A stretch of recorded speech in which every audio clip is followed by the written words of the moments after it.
असं आहे चालू आहे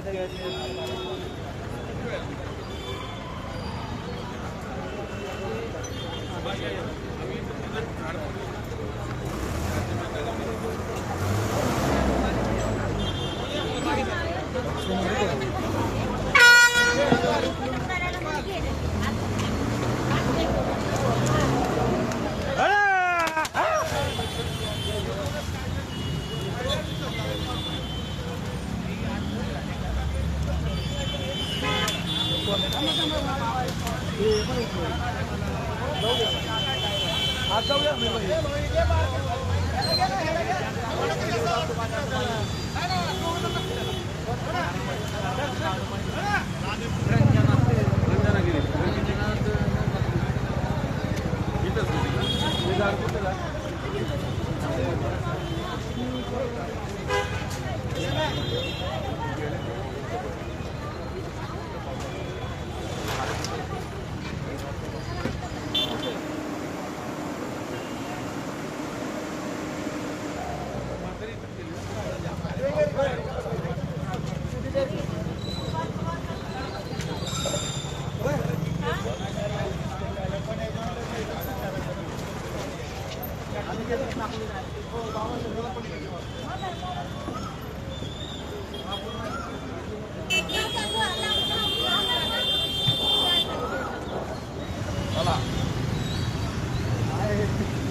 बाईला घेतो ना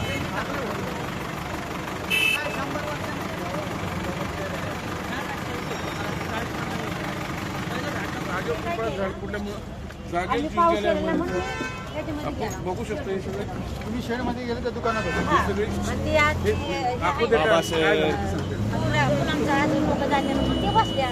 आणि इकडच्या दरवाजाला उलट बसल्या पाऊस करायला म्हणून आमच्या पुण्यामध्ये डब्यामध्ये आले म्हणजे एवढा डबा दरवाजा लागला पाऊस यायला लागला आणि पुढं वारं वगैरे आलं की मग पत्र उडवायला लागलं शेडमध्ये पत्र उडायला की आम्ही मी त्या पळाला आठ मोठे झाड खाली वाजलं नाही काय नाही खाली झाड पडताना सुद्धा आवाज नाही आला आठ मोठे झाड खाली बसले.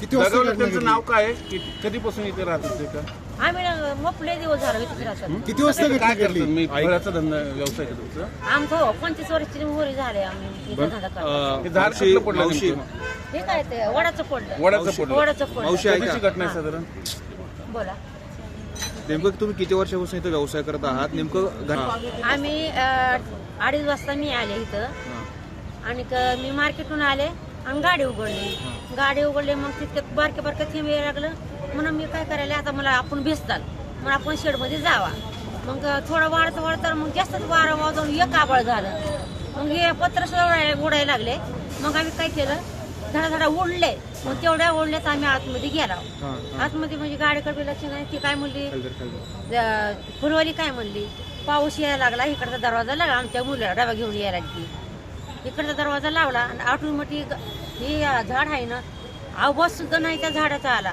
ऑटोमॅटिक खाली गेले. तिघजण जे अडकले होते टपरीमध्ये तुम्ही पाहिलं का हा टपरीमध्ये फुल त्याच्यामध्ये सगळी चिपटली बोलता ना काय ना ती टपरी आहे ना त्यांची ती असे दबले त्याच्यावर झाड मग त्या आजी बेशुद्ध झाल्या सुद्धा बोलत नव्हतं. नाव काय त्यांचं नवनाथ रंजना गिरी रंजना नवनाथ.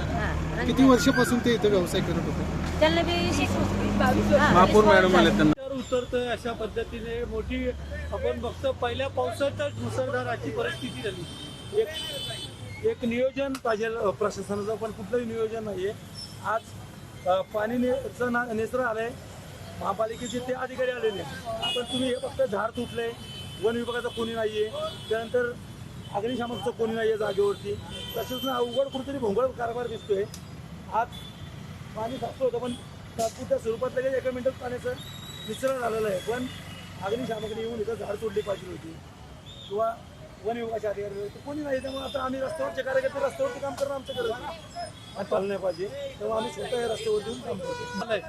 महापालिकेचा अर्धा आला आणि अर्धा नाही आला अशी परिस्थिती आहे कारण वन विभागाचा तर प्रत्येक ठिकाणी झाड तुटले महिलेचा शिव दाखवले तरी यांना कुठलंही नियोजन आहे झाड तोडायला सांगितलं तर वेळ देतात हे आमचेच कार्यकर्ते झाड तोडतात.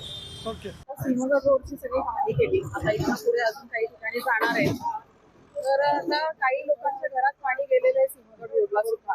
आणि आता इथे आपण पाहिलं तर झाड पडले आणि एक महिला दगावली. हे अत्यंत वाईट घटना झाली. काल देखील त्या विषयात जर बोलायचं झालं तर आपण साधारण 2 महिने आढावा बैठक घेऊन लवकरात लवकर टेंडर्स लावण्याचं प्रक्रिया पूर्ण केली होती.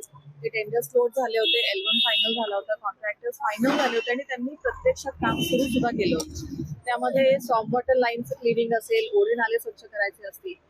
वेळेच्या आधी हे पूर्ण झालेली होती सगळी प्रक्रिया. परंतु यावर्षी पाऊस हा मार्च एंड मध्ये आलेला आहे.